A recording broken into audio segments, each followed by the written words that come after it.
Hello, horse lovers.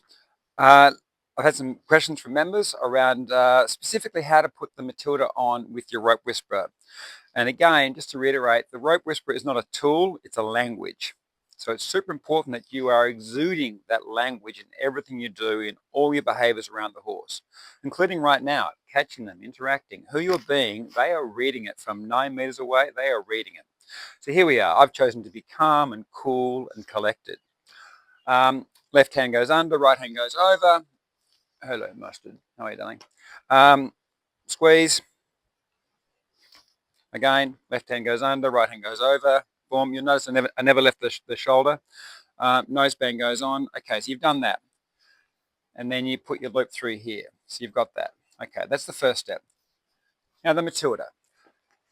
Let's say you want to use your Matilda because you've got a horse, you're going to ask them to cross something they want to do, or it's, they need a bit of extra pressure.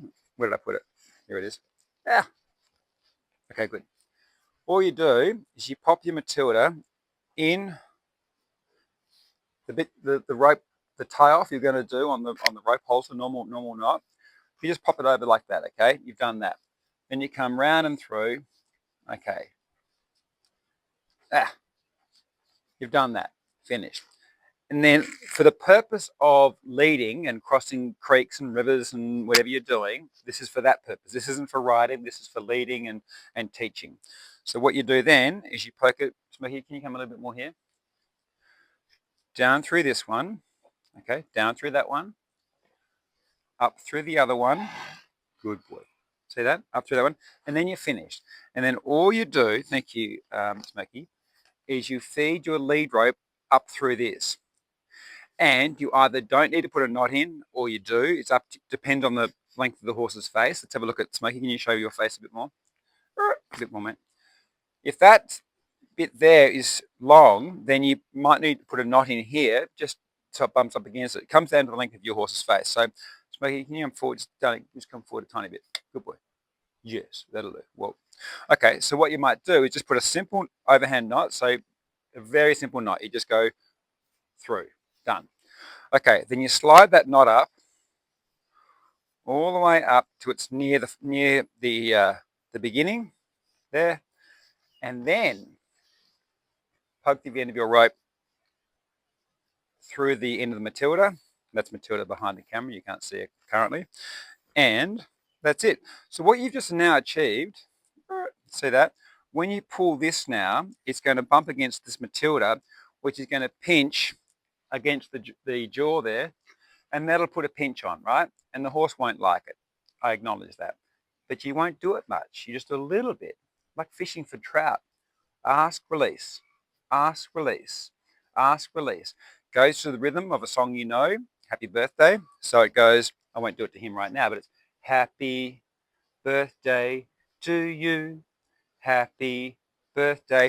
By the way, if you get to about 7, if you're going like 1 and 2, and if you get to about 7, I generally lean in to the horse and I say, I'll turn to you actually.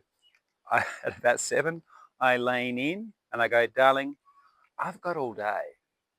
Because you want to have all day, right? You don't want to be rushed by the human clock on them, and you need to be clear on your communication. The rope whisper is not a tool, it's a language. So consistently use that language of, I love you and I want you to do this thing. And I'm not going to stop until you do this thing. So in this occasion, I'm going to ask Smokey to walk forward. Now I'll ask with my voice, my body shape, and then my third thing that I'll use is the rope. But that's my last position, okay? Let's have a look.